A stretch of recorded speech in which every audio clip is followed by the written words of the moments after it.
Hey everyone. So we are continuing our series on birth control.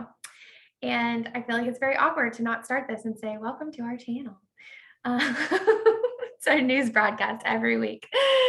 So if you are new, my name is Dr. Heather Oates, holistic pharmacist. I'm here to make hormones feel simple for women. And we have Leisha Drews. I let her introduce herself.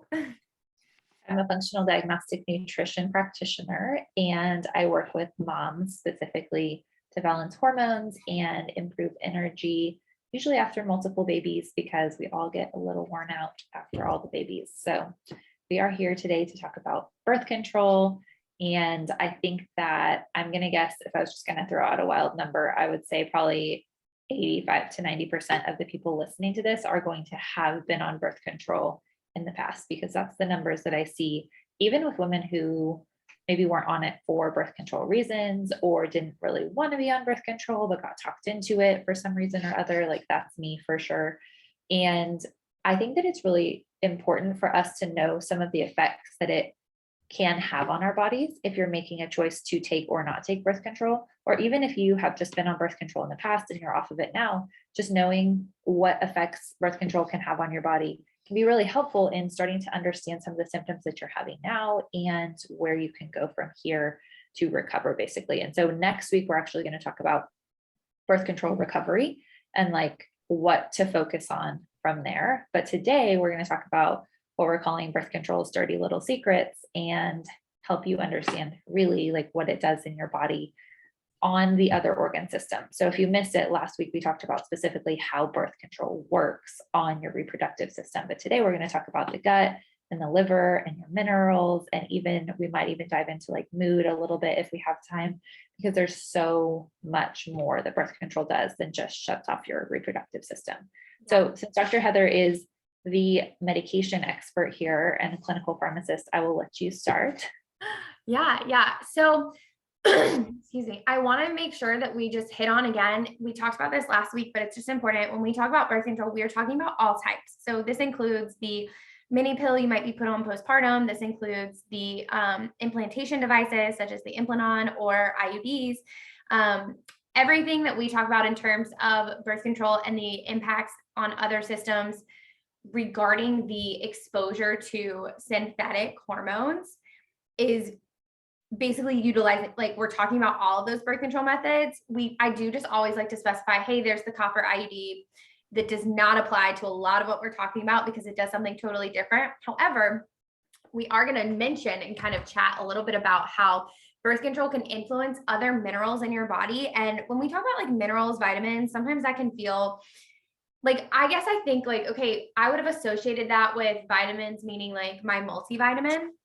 But a lot of times what I want you to think about when we say these words like minerals and vitamins and like things like that is really think like small. Okay. So remember those Russian dolls where you like take the big doll and then you take the little doll and then you take the little doll. I don't know what they were actually called. I think that's what they're called. But Yeah. We're talking about cells. And so when we say the word cells and we're talking about minerals, we're talking about how are specific little fuels, kind of like the things that fuel your cells, how are they influencing your body? And so cells are like the smallest little part, and cells actually make up things like fluid and organs, and then that makes up other things. Like cells is like the smallest piece of your body, and minerals are even smaller than that, and they're what's fueling your cells. So when we're talking about these things, I don't want you to think that we're meaning like multivitamins and that type of thing. We're really kind of taking this overview of, hey, here's your body, here's your organ systems, here are your hormones, and then here are the cells that make those hormones do all the things, and the cells that make up those organs. So it may feel a little sciencey, but that's actually a good thing. And it's good that you understand at least parts of these pieces. And so to make that as clear as possible, just know that we're sometimes talking about multiple like layers, if that makes sense. So starting off of things people don't know about birth control and some of the organ systems. So we're going to dive a little deeper into like gut, minerals, vitamins, all of that, liver. But one thing I wanted to hit on before we get there, which I didn't even mention when we were talking earlier, Alicia, is libido. Because a lot of people, and I even thought when I learned that birth control has a side effect of low libido, don't necessarily realize the mechanism as to how birth control causes low libido. And there's really two. One being that excess estrogen can always influence libido. And so if you are somebody who was having a lot of symptoms and then you were placed on birth control to alleviate your symptoms, you may have been somebody who struggled to break down estrogen appropriately. And now we're giving you a synthetic estrogen that's going to require your body to break down estrogen appropriately. And so that can be kind of a double whammy for some people. And I think that these are the people that have the most symptoms and side effects from birth control. But even more so than that one mechanism, there's a secondary mechanism where birth control itself actually shrinks the size of sex organs. So you're getting a actual like decrease in size and function of your sex organs, including things like your clitoris that spark orgasms, which actually fuel and spark the hormones that your brain needs, the signaling that your brain needs to make more of those libido hormones. So we see this cascade that can be really frustrating. And I think because, we're talking mainly to moms, that's kind of just like this nuanced piece you want to think about, because a lot of us are going on birth control, I feel like postpartum or to prevent pregnancy, when they get to a certain life stage. And that sucks, right? Like you're taking something that's making the whole reason you're taking it not that great. But then also we're going to talk about some other things that are influenced, because I also know that there are people here that were recommended birth control, or even like your 9 and 10-year-olds are being recommended birth control, not to have anything to do with reproduction. So I did want to throw that out there because I do think that's important. And then I would say the next place to go with birth control's dirty little secrets is going to be the gut. Anything you wanted to add to that, Leisha? No, I think that you covered that well. And just realizing that even though like low libido is a side effect, that was a weird time to do air quotes, but still early. But saying like low libido is a side effect. Well, it is a side effect, and it's maybe not the intended cause, but like it is directly caused by the medication. It's not just a like, oh, this might happen. Like there's a reason that it happens because that's how the medication works. Yes, 100%. So same thing with birth control in general, right? Because I think some people think like even side effects of birth control just get like brushed off as like, oh, that's normal. Like that can happen. But like I shared last week, there's a reason for that, because my brother's girlfriend that is in nursing school sent me a picture of her nursing school curriculum, and it literally said birth control myths. It doesn't cause headache. It doesn't cause mood swings. It doesn't cause weight gain. Doesn't like, there was this whole list. And I was like, if you open any package insert, the clinical trials mandated that they put the top 5% experienced side effects inside of that package insert. And those are all in there, every one of them. Yeah. So it's interesting that like, if you're watching this, make a comment if you have had any of those symptoms, because I know I had most of them when I took birth control. I did too. And I think for me, it was brushed off as like, well, when I got married, I was like real deep in an eating disorder, but it got brushed off for me as like, everybody gains weight after they get married. What do you mean? Like, that's just normal, right? Like, oh, you're happy, fat and happy. It's what everybody says. So rude. That's such a terrible term. But I remembered thinking like, I blamed myself. I didn't blame the medication. I didn't blame anything, but like, this is a me problem. And that actually further drove my eating issues. But I was somebody who, because of my eating issues, had already kind of induced a state of PCOS and hypothalamic amenorrhea in my own life. So then I threw birth control on top of that. So my body was always already really stressed out. My gut was probably really jacked up because my acne was a freaking nightmare. And then I threw something on top of it that it had to process through. And I have suspicions that I had, or possibly have, some MTHFR things playing a role. And I do see that makes a big difference with birth control as well, because of MTHFR's influence on the gut. And so if you aren't familiar with that, we could do a whole separate episode on that. But that just stands for, actually, it's a long word. That's the whole thing.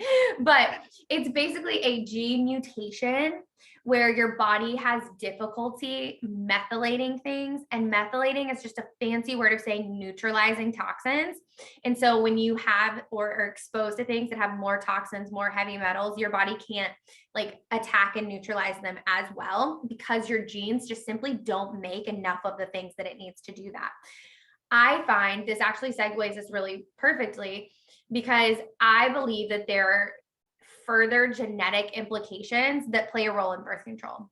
So we have genes that make certain proteins. Stay with me here. Genes that make proteins, and these proteins are responsible for breaking things down. So they're just like the worker bees of your body, right? So your genes create the pattern for your body to make these worker bees. You have specific ones, and you have to have the right amounts of each one to get the job done. And if your pattern, your DNA doesn't code for you to have enough of this one type of worker bee in this example, then you can have something missing from the process, which means a body that 98% of people should say, oh, that's not a side effect. You should be able to break that down effectively. You shouldn't have gut issues from synthetic estrogen. Well, if you have a genetic component that's playing a role there and you don't have what you need to break that down effectively, it's going to build up. And that buildup of estrogen can actually change other things like your gut microbiome, like your liver's ability to process. Your liver starts getting overworked.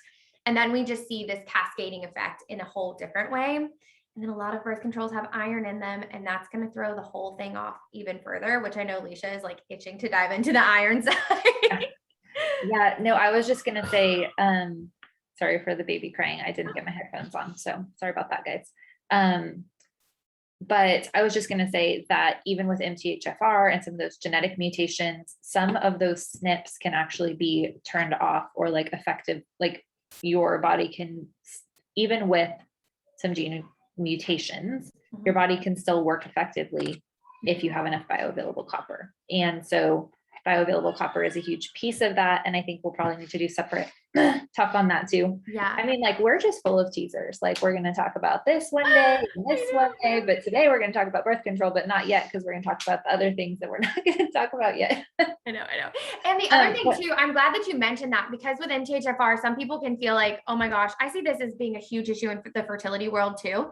And I typically see like, so you can have a couple different variations of it, but if you replenish your body with methyl donors and support your natural detoxing pathways, you can function just fine and you can alleviate symptoms even with MTHFR. It just requires a little more effort.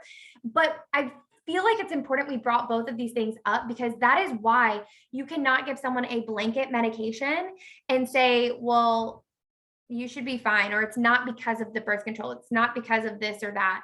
If you feel in your gut and your intuition, like, hey, all of these things started happening after I started the birth control, or things got worse when I'm on birth control, or I've gone on and off a couple of times and like things are just a nightmare. Like, I want you to hold on to that, because you have a very different body, a different microbiome, a different history, a different genetic profile, a different ability to tolerate certain things than everybody else. And medicine's kind of getting in that way. I know this because I did a pharmacogenomics like program because they wanted me as a pharmacist to know how do medications and the genes interact. Birth control wasn't even on there, but that's a whole different story. But I think it's important to know that, like, hey, we might be headed there, but you're going to have to be your own advocate right now in this season. Right. And even with natural treatments, even with supplements, like people react differently. So when I work with someone one-on-one and they say like, does anyone ever have, side effects from this, whatever that we're going to do? I'll tell them like, most people don't, but some people do. And so I'm not going to promise you anything. And we're going to be very like on track together to figure out if this is working for you or not working for you. So I think just advocating for yourself with whatever that is. But I do think that a lot of this comes back to the liver. And I feel like the liver is just what I come back to all the time with hormone imbalances, because if your body is struggling to detoxify estrogen and is struggling to detoxify in general, and your elimination system is not working well, then you are going to struggle with estrogen dominance, kind of no matter how much you're producing or how much you're putting in your body. So some studies that I found, I was doing some research on liver specifically and birth control, but they said that actually the synthetic hormones in birth control can cause cholestasis, which is a decrease in bile flow, which can be from the liver cells specifically, kind of slowing down. And so the clinical definition of that is any condition in which substances normally excreted into bile are retained. And so I realize that may not sound super relevant, but what that does mean is things like artificial hormones in your birth control are retained in your bile instead of excreted into your gut and gotten out of your body. And when you're putting those birth control hormones in your body again and again, you're going to have more of a buildup of estrogen. And if you're holding that in your bile, you're not excreting it, you're holding it in your tissues, you're not excreting it. That's where you can easily get a buildup of iron and estrogen because both of those are in the birth control pill. But even things like xenobiotics, which is a term for basically like just different synthetic substances that are in plastics and things like that. Those are held in your liver or held in your bile, not specifically in your liver. And even like trace metals, you can be holding on to all of these things. And trace metals like zinc and arsenic and even copper, if you're holding onto it and it's not bioavailable and you're not using it, that's going to throw off your mineral balance and your metal balance in your body overall. So this is not like some rabbit trail of information. Like if you literally Google liver, like birth control effects on the liver, you will easily find this. This is not even like hidden information. And so I think it's really interesting for you to start to realize that even having an issue with getting rid of these xenobiotics can have an effect on normal processes of metabolism, like tissue growth and development. So that even means if you are on birth control at a young age, you can have different growth and development because of that. And so if you're considering birth control for your daughters, really for any reason, I think it's really worth doing your research. Even if you feel bad for them that they have bad periods or acne, like I don't think any mom puts their daughter on birth control just for fun. And most moms really want to have like the root cause answer. But I think that it is important to know that the way that it causes the liver to basically slow down and hold on to toxins or not excrete them as well, and you're putting extra toxins into the body, it is a very like profound effect on our hormones long-term and on our stressors and our toxins. And then if we like go back to the genes we were just talking about, if you do have any gene mutations or you're struggling with detoxification in general in the first place, it's going to be an exponential effect for you. Oh, for sure. Yeah, a couple pieces there. So the other thing that I don't know, we again, probably a whole nother episode, but every single thing that goes into your body, especially like medications, goes through your liver first. So your liver like first kind of like inspects everything and gets it to a place where like, okay, the only difference to that is like food. So I don't want to get too funky there, but basically like medications, all that, we call this like first pass, everything goes to your liver first. Your liver like make sure everything can like transport where it needs to go and like get through wherever it needs to be in the blood. Think of it like a subway system. Like you got to go underground and like go get your ticket first. Like that's kind of what's happening when you go to the liver.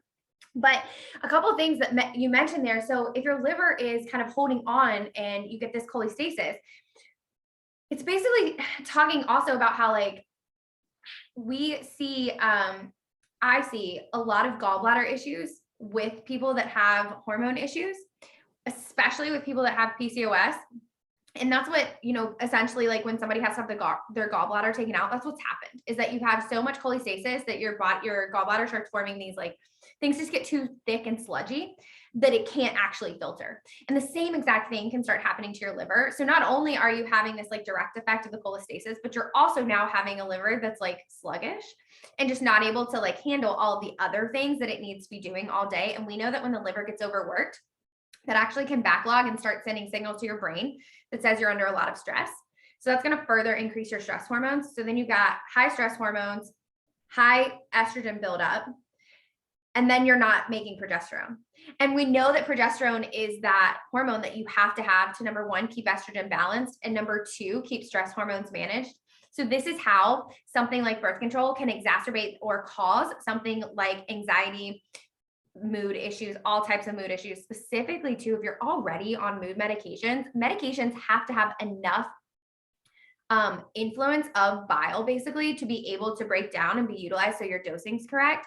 And so that can totally cause all types of changes. And we also know there's other things in medications besides just like the active chemical ingredient, but notice I said chemical. There's other like binders and fillers and things in there that you just need out of your body. The other thing I wanted to say too is post-birth control syndrome, because when we change the way our body filters everything, the way it breaks down everything, the way everything in our body is moving, when we slow all of that down and change it all, that doesn't just stop the second you stop taking birth control. And so this can be why I have a lot of clients that, essentially will say like, I haven't got my cycle back yet, or I've got, post-birth control syndrome, and we're trying to work through that.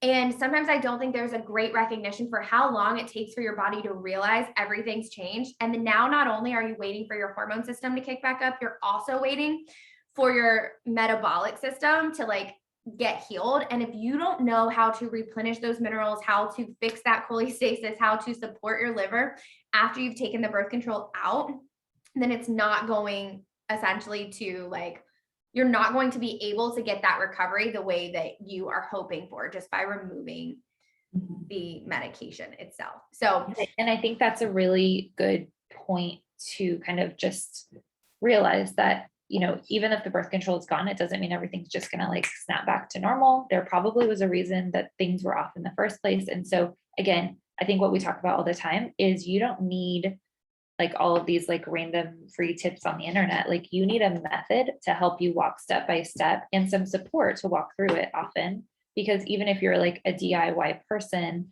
a lot of times there is a lot more going on under the surface than you realize. And so like having a method to help you walk through truly replenishing nourishment and supporting your gut and supporting your hormones, it's all combined, like we talk about every single time. So that's why we both have our methods, whether it's my course or my one-on-one or Dr. Heather's group program. Like we have methods that work for every type of woman, basically. And that's why we have different ones. So that you're not on your own and you're not just like watching a YouTube video and getting really overwhelmed and thinking like, well, crap, everything's gone to the toilet. yeah, And I don't know. Yeah. People think like, how am I going to do it all? And how do I integrate all of these tips? And how do I change everything? And you may not even need to change anything with your nutrition before we change something else with your body's detox process. So that's why it can help to have somebody come alongside and say like, hey, this is what you need to focus on now. And this is how long you need to give your body to respond before you start changing everything up. Because we know that the body being confused causes even more stress. So we're going to give you some support and talk about transitioning off of birth control next week. So that is coming. In the meantime, if you have questions, feel free to send those over to us. And we're really glad that we had this discussion today to give us an entire list of more topics to come and chat with you guys about. So yeah, feel free, jump into either of our DMs. You can find me at Dr. Heather Rhodes on Instagram, Leisha at abundant.life.wellness. Yep. I always am like dot or underscore dot. And we will see you guys soon. So reach out to us and be sure you're on our email list, because you'll not only get the links to each time we put out a new video, but also info on our programs and our free coaching or webinars, like all that good stuff. So we'll see you guys next week.